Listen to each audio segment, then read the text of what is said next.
Hey guys, last lesson for the week, Unit 8, Extension Day 3. So today we're going to talk about circle similarity and arc length, kind of combining the last 2 days. Goal is to find the scale factor needed to produce similar circles, use proportions to find the radius, diameter, circumference, and or arc length. Okay, we're actually really going to be focusing on this second goal right here. This objective is going to be more what we're looking at today. We actually did one of these problems yesterday on the lesson, the extension day 2, when we found arc length. It was the challenge problem at the end. So it says the diagram below shows circles P and Q with equal central angles. The radius in circle Q and the arc lengths of circles P and Q are given in the diagram. What we're asked to do here is, what is the length of the radius in circle P? Okay, so we're going to fill in the radius as x. Now, we don't want to compare the central angles because they already told us the central angles are the same. So what are some things that we could compare? Well, I know the arc length of the first circle should correspond to the arc length of the second circle. Or some students will compare it like this. They'll say arc length over the radius will be equal to the arc length over the radius, setting up that proportion. So let's do it that way. Let's go arc length over the radius is set equal to the arc length over the radius. Then we have it set up a little bit different than how we did it yesterday. Okay, method's going to be the same for solving your proportion. Okay, cross multiply. So here I'm taking pi over 3 times 5, and if we review that, it's like 5 over 1. When I multiply a fraction, I go straight across, so I get 5 pi over 3. Okay, then I'm going to go the other one, so x times pi over 4. So I could go pi over 4 times x. It's really going to give me x pi over 4. Now, these two pieces here are still equal to each other. Okay, we're saying that the cross product should be equivalent. So what I'm doing here is I'm going to say 5 pi over 3 is equal to x pi over 4, and I can cross multiply here. So 5 pi times 4 would give me 20 pi, and then if I go 3 times x pi, I get 3x pi. This is where we can divide by 3 pi, and the pi's will cancel out. The 3's will cancel out over here. So now I'm going to have x is equal to 20 over 3, which yesterday we said was 6.66. It's actually going to go to a 7 eventually, but that would be our value there. Okay, so that is the length of the radius. We're just going to try a couple more, and then you'll get some practice with them. Okay, so the diagram below shows circles P and Q with equal central angles. The arc lengths of circles P and Q are given in the diagram. The diameter of circle P is 10. So diameter is 10. So what does that mean? It means I'm going to actually fill in the radius because it is asking me to find the radius of circle Q. So I want to compare the radii with each other. The diameter of circle Q is 10, so I'm going to put 5 here for the radius, 10 divided by 2, and then I'm going to put x here.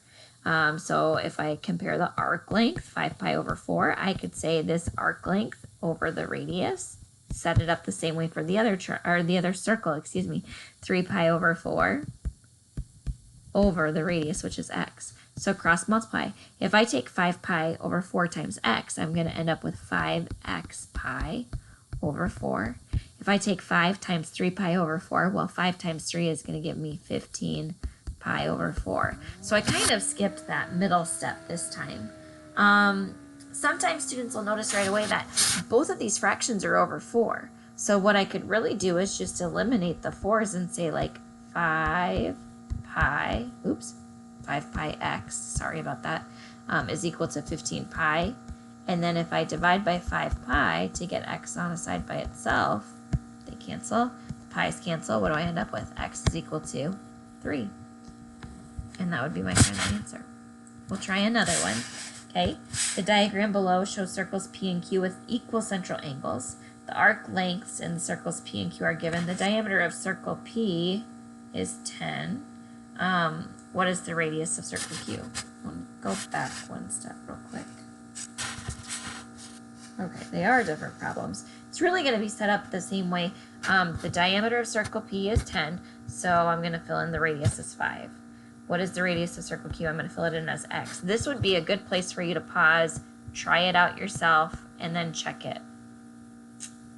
Okay, so I'm going to compare the arc length of the first one, so 5 pi over 3 over 5, multiply by the arc length, set it equal to 4 pi over 3 over the radius.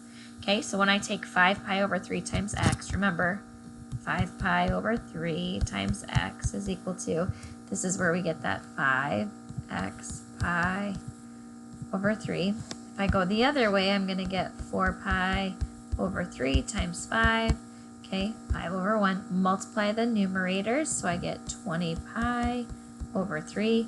These two pieces are still equal to each other. The cross products are equal. So I'm going to say, 5x pi over 3 is equal to 20 pi over 3. Similar to that last one, I can really just say that 5x pi is equal to 20 pi and eliminate the 3 so I don't have to cross multiply, or I could cross multiply and then I just end up dividing. Your choice. So to get x by itself, I'm going to divide by 5 pi. And the 5 and the pi will cancel here. Pi's cancel over here. 20 divided by pi, I'm going to find that x is equal to. That's my final answer. Okay, I think this might be our last example problem. It says in the circles below, they have equal central angles. The arc length in circle P is given in the diagram. The diameter of circle P is 3 times the length of the diameter of circle Q. What is the length of arc RS to the nearest tenth of a unit? Okay, so if we think about it, the diameter of circle P is 3 times the length of the diameter of circle Q. What if I told you that the diameter of circle Q was 2? We could say the radius is 1.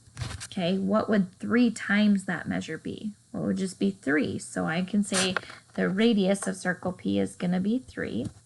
And now I need to find what my arc length is. Okay, so here I can say 5 pi over 3, which is my arc length, set it over 3, set it equal to x over 1. When I cross multiply here, I'm going to get 5 pi over 3 equal to 3 times x gives me 3x. Okay, now some students will treat this as another proportion. They'll put 3x over 1 and cross multiply. That works great. Other students will say, well, really all I want to do is get rid of my fraction. So how do I get rid of that fraction? Well, I would just multiply both sides by 3 to get rid of my fraction, which is really the same thing as cross multiplying when you work through. Here I get 5 pi is equal to 9x, and 5 pi is equal to 9x. And if I take 5 pi and I divide by 9, I'm going to find that x is equal to 1.75 approximately. Okay, for today your assignment is going to be Unit 8 Extension and Mid-Semester Review Worksheet. I want you to do the front side only, so 1 through 13. This assignment is actually going to review what you guys did the last 2 days for notes. So that's all for today. Thanks, guys.